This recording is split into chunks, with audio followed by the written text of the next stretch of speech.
have a little chat, shall we? I made a video, a stitch, in response to someone saying that there's a male loneliness epidemic happening right now. My suggestion was to smile more, because I hear that that's helpful.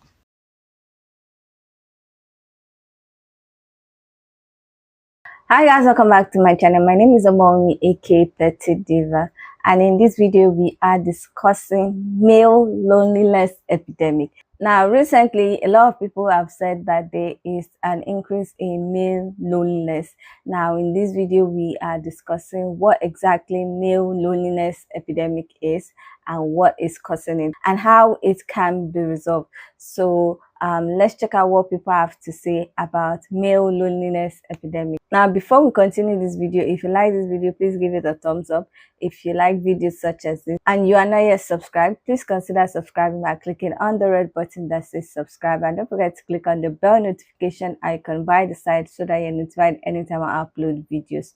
Now let's get into this video. When it comes to the loneliness epidemic, in 1990, the number of men who said that they had 6 or more close friends was around about 55%. In 2020, that dropped to 21%. Wow. Less than half. 21% of men say that they have less than 6 close friends. The number of men who say that they have 0 close friends has increased by 5-fold from 1990, and it's now at 15%. 15% of men say that they have 0 close friends. I don't know the stats for women. It seems like women are able to hold on to social groups a little bit more effectively than men are. The loneliness epidemic does seem to be hitting men a little bit more hard. Wait, I'm so confused. If the male loneliness epidemic is a thing, then why don't you guys all get together and hang out with each other? Like, you could form a support group of all the lonely males in your area and then maybe meet up once a week or twice a month and you guys all go out to lunch together and you become besties. Or like maybe you could post something on Meetup where you put it out to all the lonely males in your city and then you guys all plan a day together where you go play golf or go to the shooting range or play video games, whatever it is you guys like to do together. And then you wouldn't be lonely anymore and you would have a bunch of new friends. And maybe you guys could all get each other's phone numbers and start a group chat where you could just go to each other if you need some support, you know, or some help with something. You could even go to each other if you need help moving or a ride to the airport, or maybe you're just going through a bad breakup and you just need that solid group of guy friends that makes you feel good about yourself. And then you wouldn't feel bad anymore and you wouldn't be lonely. My God, you would be so much happier. How come you guys don't do that? Do you not like hanging out with other lonely males? Do you not like hanging out with other males? Do you not like other males? I don't get it when men say you're gonna grow old alone with cats, as if that's something that's gonna scare us. Whenever I hear about the male loneliness epidemic, I think about something my therapist has said to me so many times, and he refers to a book every time he talks about this. I don't know what book it is, but maybe someone could tell me. It's about how historically women have always had to have endless empathy for men at all times, and we were never allowed to express it. And every single time he talks about this, he would tell me about how in the 50s and the 40s, women would snap and flip out on their husbands, and that's when they would get thrown into like an insane asylum. Because like all women, I often talk about how I feel guilty for having a legitimate reaction to something a male did to me that I then have to coddle them so they don't feel bad about it. Since we're all collectively deciding to no longer be endlessly empathetic, we can maybe put all the men who complain about the loneliness epidemic in the insane asylums. Bring them back just for that purpose. Oh no, it's the consequences of your own actions. I don't get it when men say you're gonna grow old alone with cats, as if that's something that's gonna scare us women. Like, I genuinely think the old spinster stereotype is just made up by men who couldn't stand seeing older women unbothered. Like, studies have shown the happiest women are single and the happiest men are married. The math is not mathing. I think the men are just projecting their biggest fear of being alone for life. Women are not lonely. We have hobbies, we have friends, we have family, and we sure as hell would rather stay single and keep our peace than settle for someone who only brings problems into our lives. That's all. I don't know if I can ever wrap my head around how stupid the phrase male loneliness epidemic sounds to me. And I'm not trying to get pedantic, but I absolutely am. Because it's like, if you're all saying to each other how lonely you are, From a group. that's not being alone. If we're considering it an epidemic, that's a lot of people in community with each other. And if this is just being touch-starved, explore each other's bodies. have a little chat, shall we? I made a video, a stitch, in response to someone saying that there's a male loneliness epidemic happening right now. My suggestion was to smile more because I hear that that's helpful. And was that a cheap shot? It was. I'll own that. Could I have been the bigger person in that moment? Yes, absolutely. But if God wanted me to be the bigger person, she would have made me taller. And I'm 60 inches. No more, no less. And yes, I say inches because that is my preferred unit of measurement. But let me expand a little bit more for all of those men that are super angry in my comments, which is this. A society that is created and run by men is not beneficial to you. It's not beneficial to me or to anyone. And here's why. As a mother raising boys, I quickly realized that from a very, very young age, the narrative that we push as a society is for boys to be men, to grow up and be men. But no one actually says what being a man is. They just say what being a man isn't, which is being a woman, exhibiting feminine qualities and behaviors. And what are those qualities and behaviors? Empathy, compassion, love, human connection in the form of expressing and communicating your feelings. All of those things are bad. All of those things are negative. Any emotion that is outside of happiness, anger, or horniness, you're gay. You're the worst you can be. So then these boys grow up and become men. And they look around and realize, wow, I don't actually have a meaningful connection with anyone because I never knew how. Do we see the correlation here? Which is probably why the majority of mass shooters are men, or why the rates are through the roof for men, and why men in general grow up to not respect women. They're sexually attracted to women, but they don't actually respect women. Why? Because they were raised with this idea that being a woman, exhibiting any sort of feminine qualities was the absolute worst negative thing that you could be. Very interesting. So I think personally that the narrative needs to change. And that starts with all of us, especially if you're raising boys, because what we've been doing is clearly dangerous and damaging. Just food for thought. Lonely man epidemic has gotten so bad. Some of my professors have actually started talking about it in classes in the last couple of years, and about like the way that women are starting to thrive and survive and just like live beyond our means, but in the best way possible, and how men are holding themselves back, causing this lonely man epidemic where you would rather hold a podcast room full of guys and talk about women's body count all together, or invite a woman and make fun of her, then go to therapy. Like, you do realize that it's probably cheaper to go to therapy than start a podcast, right? This whole thing about like the male loneliness epidemic pisses me off so much because like it is completely self-inflicted. It's not a male loneliness epidemic. It's a male I'm too lazy to put in emotional labor epidemic. The reason men are lonely is because societally they are not allowed to open up and be vulnerable, share their emotions, and that makes it very difficult to develop deep relationships. But women, on the other hand, when we open up and share our feelings, we are welcomed with open arms. But how would you feel if you were a man and you opened up to your partner, cried in front of them, shared your insecurities, and you were met with disgust? Because that is the reality that most men face in relationships. Men barely have anyone say anything nice to them in their lifetime. Men are taught to do everything alone, and their self-worth is deeply tied to their personal accomplishments or their job. And now with social media and dating apps, I think it's hard for both genders to find someone that actually wants to be faithful. But especially for men, we have to admit that it is harder. Them finding a good woman that values true love over his income or his height or his looks have lowered significantly. So babe, they aren't lazy, they're just tired. They're tired of feeling like a burden to others, they're tired of being played and used, and they're tired of women posting videos like this confirming their biggest fear that they can never be vulnerable with anyone. So men, from another woman's perspective, I see you, I hear you, and I hope that you still believe that there are good people out there that are attracted to a man's vulnerability. I saw this post from this guy who went on his first date the other day, and all the guys in the comments were talking about how ugly he was and how he needed to lose weight and talking about his acne, and that is exactly why I will never care about the male loneliness epidemic. Some men, especially men of the male loneliness epidemic, refuse to be in community with each other. Y'all refuse to be kind or even decent. Y'all refuse to listen to each other. Y'all refuse to be emotionally vulnerable with each other. I mean, you just don't want it. A regular dude got on here and shared a moment of joy for him because he was all happy in the mirror. He had flowers and everything. And men tore him to shreds. Like, y'all don't want to be less lonely. You don't want friends. You don't want community. You want women to care for and coddle you. And because they're not doing that, because half of y'all are like vile human beings, you suddenly find yourself lonely. But babe, for a lot of y'all, that loneliness is your fault. That's your problem. And I can't love you more than you love you. And we're not going to. Like, good luck to you. You will not catch me breaking a sweat over the male loneliness epidemic when men won't even break a sweat to be kind to each other. That said, I hope that guy had a great first date. I hope he has many more dates in his future, unless he's one of these weirdos, at which point, Godspeed.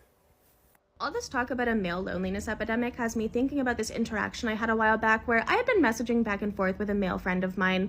He was pretty depressed and he needed to vent, and as someone who also has clinical depression and understands how isolating that can be, I always try to err on the side of like being a sympathetic ear and hearing people out and providing what meager comfort I can. But then the conversation took a turn and he sent me a couple of messages that were frankly just not appropriate. It's not worth getting into the details, but suffice to say, he was out of line. I even asked an unbiased friend or two to make sure that I wasn't just going crazy. And so I was like, hey man, look, I'm gonna bow out of this conversation for now because I don't really feel comfortable with where you're going with this. And I phrased it pretty gently, like I wasn't even mean, even though I was fucking livid.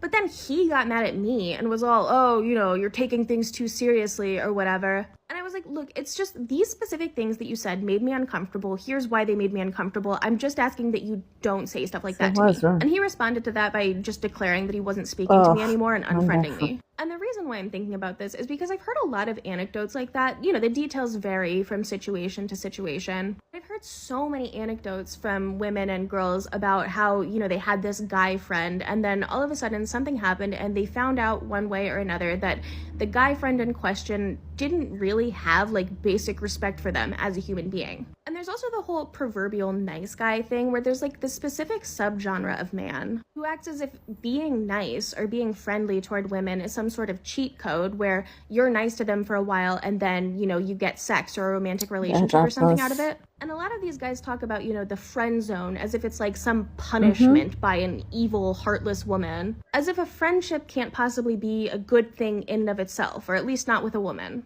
And I'm starting to ramble here, but what I'm really getting at with this is that I don't want the people around me to be lonely, regardless of their gender. I want to be supportive. I want to be a person that people can vent to or confide in. I want to be a good friend.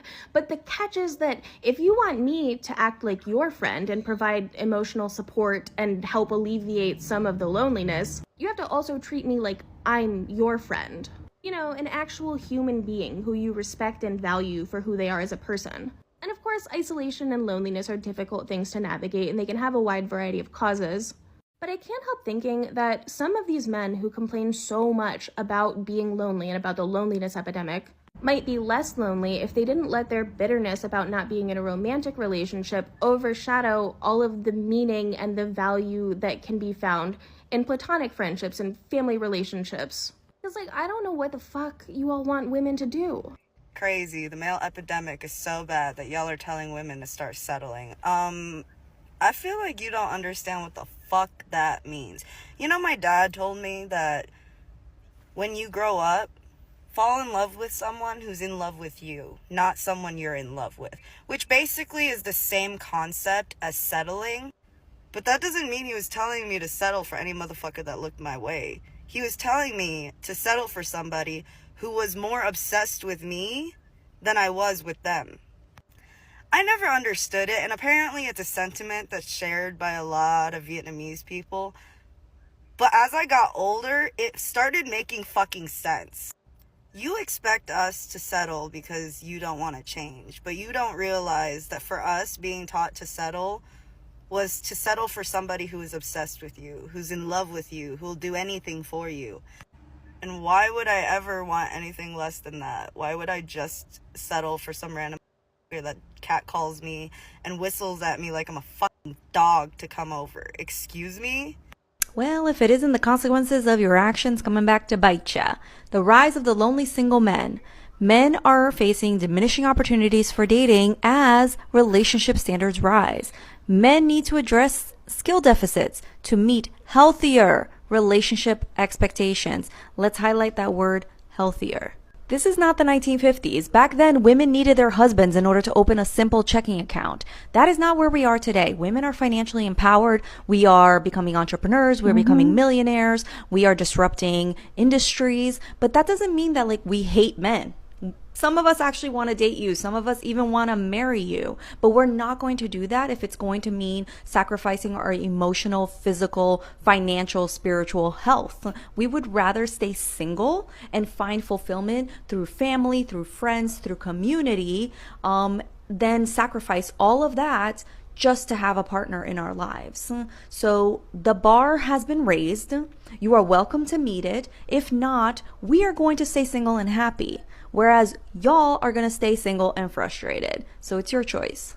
Now, before I share my own thoughts, I would love to hear what you guys think about the male loneliness epidemic and what you think is causing a lot of males not to have friends or community around them. So please leave your comment in the comment section. Now, personally, I feel like because a lot of men are not having a community and are experiencing this male loneliness, they begin to try and manipulate or gaslight women into thinking that if women don't settle for any kind of man, they are going to be the ones that are lonely and it's going to be a bad thing for them. Meanwhile, it's because a lot of them cannot form community or have meaningful friendship or relationship with other males, and they are the ones that are going to end up being lonely with the cat if they even want to have cats. But when I was listening to the creators that were featured, I was just thinking about how men have community in Nigeria. Now, I just thought about the fact that it seems like it's a lot of the older men. But we have like men clubs and community and society, even in the church, where it's just men, and most of them help each other. Even some of the men are part of their old school community, like their alumni from secondary school, university, and in those groups, they always meet, they always help each other out. Now, I was just thinking of my late uncle. He went to an all-boys secondary school, and the way they used to have meetings, have Christmas parties, travel out once a year to relax and also talk about their set and things that are relevant to them.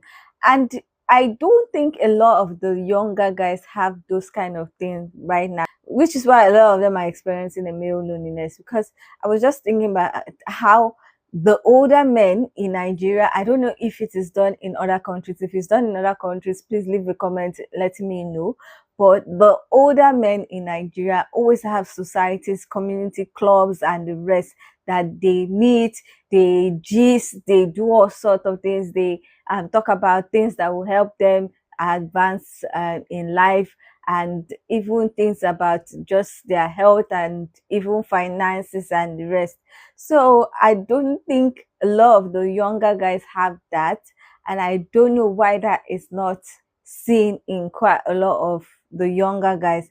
So if they don't have that community, those clubs, the society and the rest, they would definitely experience that male loneliness, and then they will be trying to get a woman to try and fill in that loneliness. And when women are not responding, that's when they come back with that, oh, if you don't settle, you're going to end up being a spinster, you're going to end up being an old lady with cats and all the rest that they keep on saying.